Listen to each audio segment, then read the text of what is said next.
Mandvi Lohana boarding ખાતે એનસીમો નિઃશુલ્ક નેત્ર યજ્ઞ કેમ્પ યોજાયો.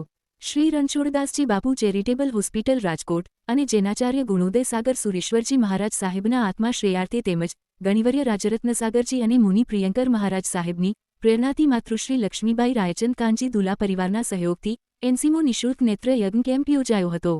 રામકૃષ્ણ મઠના સહયોગથી હોમિયોપેથિક કેમ્પ પણ યોજાયો હતો. વિશ્વ ચકલી દિવસ નિમિત્તે ઉપસ્થિત સર્વેને ચકલી ઘર તેમજ પાણીના કુંડાનું વિતરણ કરાયું હતું. મંચસ્થોના હસ્તે દીપ પ્રાગટ્ય બાદ સંસ્થાના પ્રમુખ હરીશભાઈ ગણાત્રા, શાંતિલાલભાઈ ગણાત્રા, રશ્મિબેન ગાલા, ભાવનાબેન ગાલા, Ramilaben Shah, દત્તાબેન Shah, doctor Alkesh Kharediya, doctor Sheetal Marwada, doctor વિશ્વા પારેખ, ડોક્ટર ઈશા ભાટિયા, મુસાભાઈ ઘાંચીનું સન્માન કરાયું હતું. મહેન્દ્રભાઈ ચોથાણી, શંકરભાઈ ખારવા, કિશોર ગટ્ટા, જયસુખ રાઠોડ, રામજી ઠક્કર, કુમુદબેન જોશી, ભારતીબેન રાઠોડ, રમેશ ઝાલા, કિશોર શાહ, સલીમ રાયમા, દિનકર જોશી વગેરે ઉપસ્થિત રહ્યા હતા. કાર્યક્રમનું સંચાલન જયેશભાઈ સોમૈયા અને આભાર વિધિ હસમુખભાઈ ઠક્કરે કરી હતી. આજના કેમ્પમાં જે ગુણોદય સાગર શ્રી મહારાજ શ્રી એમના શિષ્ય ઘણીવાર આપણા રાજા મહારાજ કહીએ, રાજરત્ન મહારાજ, રાજા મહારાજ અને પ્રિયંકર મહારાજ સાહેબ, એમના પ્રેરણાથી અને એમના આશીષથી માતુશ્રી લક્ષ્મીબેન જે છે એમના તરફથી આજનો આ કેમ્પ થયેલો. અને આ કેમ્પમાં 80મો કેમ્પ છે, પણ આમ જો આપણે ગણવા જઈએ તો આજે 101મો કેમ્પ ગણાય. કારણ કે અગાઉ 21 કેમ્પ આપણા ભોજા હોસ્પિટલના અહીં આઈ કેમ્પ થઈ ગયેલા છે, એટલે ખરેખર આજનો આ આઈ કેમ્પ 101 ગણાય. પણ આ રણછોડદાસજી ચેરિટેબલ ટ્રસ્ટ હોસ્પિટલનો આજે આ 80મો કેમ્પ, અને ખૂબ સફળતાપૂર્વક દરેક કેમ્પમાં લોકોની હાજરી હોય છે અને કેમ્પ પણ સારી રીતે કેમ્પમાં વ્યવસ્થા કરવામાં આવે છે. અને રાજકોટ જે પણ પેશન્ટ જાય એ હંમેશા આવી અને ખુશીની લાગણી વ્યક્ત કરતા હોય. અહીંથી પેશન્ટને લઈ જાય બસમાં પાછા મૂકી જાય અને ત્યાં એમનું ઓપરેશન થાય. આ બધું ફ્રી, અને અહીંથી એમને જમાડીને અમે બસમાં બેસાડીએ છીએ. રસ્તામાં એમને ચા નાસ્તો થાય અને ત્યાં પહોંચે એટલે ત્યાં એમની બધી જવાબદારી હોસ્પિટલની છે. આજે પણ આ બસ સવારના 8:30 વાગે ઇન ટાઈમ, જેને કહીએ ને ટાઈમથી પણ 1 કલાક પહેલાં, 9:30થી પણ 1 કલાક પહેલાં આવી ગયેલી. અને આ રીતે એમની જે સેવા છે એ હંમેશા બહુ સારામાં સારી સેવા રહે છે.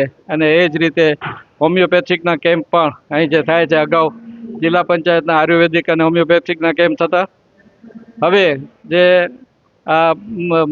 રામકૃષ્ણ મઠ અને એના જે અધ્યક્ષ તરીકે અને એ મઠના વ્યવસ્થાપક તરીકે આપણા ડૉક્ટર મનોજભાઈ માકાણી એ વ્યવસ્થા સંભાળે છે. અને તેમના ડૉક્ટરો જે આવે છે એમાં પણ અમારા શીતલબેન મારવાડા, ડૉક્ટર શીતલબેન મારવાડા, એમની સેવા પણ અજોડ છે અને તેઓ કાયમી સેવા આપે છે. એમની સાથે 2 ડૉક્ટર, એક પારેખ અને એક ભાટિયા, એ પણ આજે 2 ડૉક્ટર આવ્યા છે.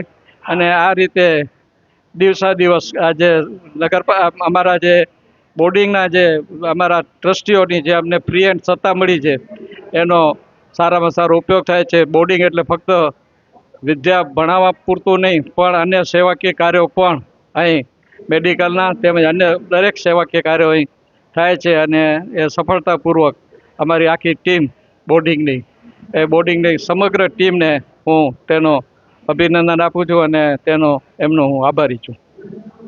પ્રથમ તો આ લોહાણા બોર્ડિંગની અંદર દર મહિને 2 મહિને એક ને એક પ્રવૃત્તિ ઉમેરવામાં આવે છે. એમાં તમામ ટ્રસ્ટીઓ જે છે એનો પૂરેપૂરો સહકાર છે. અને અમારા રાહબર હરીશભાઈ ગણાત્રા જે નિર્ણય લે એ સર્વમાન્ય જ હોય છે અને એ વિચારપૂર્વક આગળ વધતા હોય છે. હવે બીજી વાત કરું તો જયેશભાઈએ બધી વાત કરી દીધી. એક હમણાં જાન્યુઆરી મહિનાથી બાળ સંસ્કાર કેન્દ્ર જે માંડવીમાં ચાલે છે, એ 2 બાળ સંસ્કાર કેન્દ્ર આપણે ચાલુ કર્યા છે. તો એક બાળ સંસ્કાર કેન્દ્રના 12 મહિનાના 50,000 રૂપિયા છે. તો એવા 2 બાળ સંસ્કાર કેન્દ્ર એટલે 1 લાખ રૂપિયા જેવી માતબર રકમ થઈ. અને બાળ સંસ્કાર કેન્દ્રની અંદર બાળકોને આપણા સનાતન ધર્મના જે પાઠ છે એ શીખવવામાં આવે છે. અને એની ખૂબ જ પ્રવૃત્તિ, એટલે લોહાણા બોર્ડિંગની ગ્રાઉન્ડની અંદર સિવાય પણ ગામની અંદર પણ આવી પ્રવૃત્તિ સારી લોહાણા બાળ મારફતે માલે છે. અને એમાં દાતાઓનો પૂરેપૂરો સહકાર છે. હજી પણ અમે શિક્ષણ ક્ષેત્રે સ્કોલરશીપ આપવાનું, નોટબુકોનું વિતરણ કરવાનું અને જરૂર પડશે તો મેડિકલ ક્ષેત્રે પણ જરૂરિયાતમંદ જે છે એ લોકોને મેડિકલની પણ સહાયતા અમે પૂરી કાઢશું. અને પરમ કૃપાળુ પરમાત્મા અમને શક્તિ આપે અને દાતાઓ દિન પ્રતિદિન સહયોગ આપે એ જ એવી અભ્યર્થના. ભારત માતા કી જય.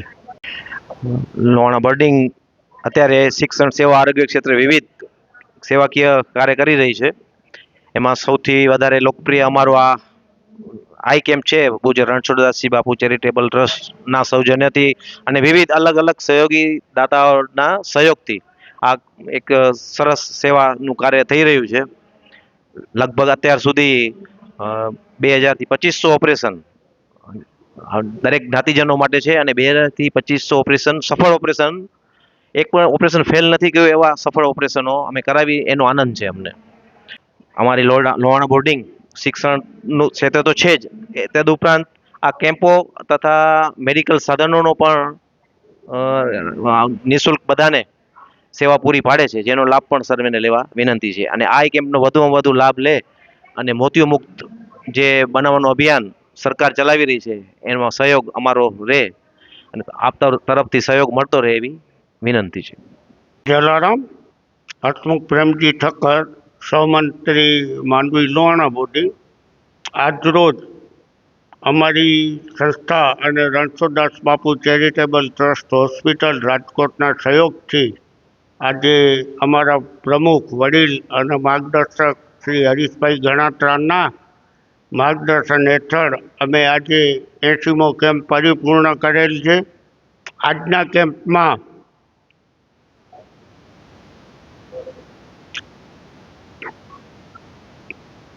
કેમ્પની સાથે જ હોમિયોપેથી રામકૃષ્ણ મઠ દ્વારા હોમિયોપેથિક કેમ્પનું આયોજન પણ કરવામાં આવેલું હતું. હોમિયોપેથિકમાં 52 દર્દીઓને તપાસ કરી 1 માસની નિઃશુલ્ક દવા આપવામાં આવેલ. તેની સાથે આંખના ઓપીડીમાં 142 પેશન્ટે પોતાની આંખ તપાસ કરાવેલ અને 19 પેશન્ટને ઓપરેશન માટે અહીંથી રાજકોટ બસ દ્વારા મોકલાવવામાં આવેલ છે.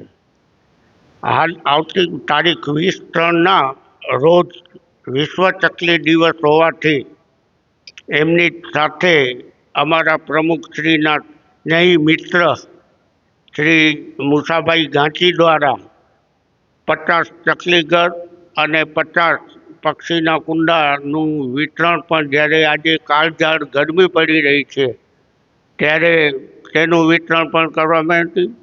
મુસાભાઈ ગાંચી પોતે જીવદયા પ્રેમી હોવાના કારણે જ્યારે જ્યારે પણ એમને કહેવામાં આવી, ગત વર્ષે પણ એમણે 100 ચકલીઘર અને 100 પાણીના કુંડાનું વિતરણ કરવામાં આવેલ.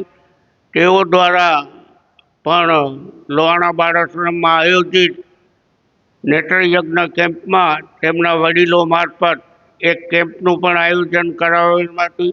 મુસાભાઈ ગાંચી પોતે એટલા બધા જીવદયા પ્રેમી છે કે જ્યારે સાથે બહાર નીકળે ત્યારે પણ એમની ગાડીની ડીકીમાં જુવાર ને પાણીના કુંડા, ચકલીઘર એમની સાથે જ હોય. જ્યાં તેમને યોગ્ય લાગે ત્યાં પક્ષીને ચણ અને જ્યાં યોગ્ય લાગે ત્યાં ચકલીઘર અને કુંડા માટે તે લોકો હંમેશા તત્પર હોય છે. અમારા પ્રમુખશ્રી જ્યારે પણ બોર્ડિંગ માટે એમની પાસે ટહેલ નાખે ત્યારે તેઓ હર હંમેશ તૈયાર જ હોય છે. અને હજી પણ એમણે અત્યારે કીધું છે કે ચકલીઘર અને કુંડા તૈયાર થઈ જવાથી આપ જ્યારે કહેશો ત્યારે હું બાળ આશ્રમમાં ચકલીઘર અને કુંડા વિતરણ માટે તૈયાર રહીશ. તેમનો હું માંડવી લોહાણા બોર્ડિંગ વતી ખૂબ ખૂબ આભાર માનું છું. અસ્તુ. જય જલારામ.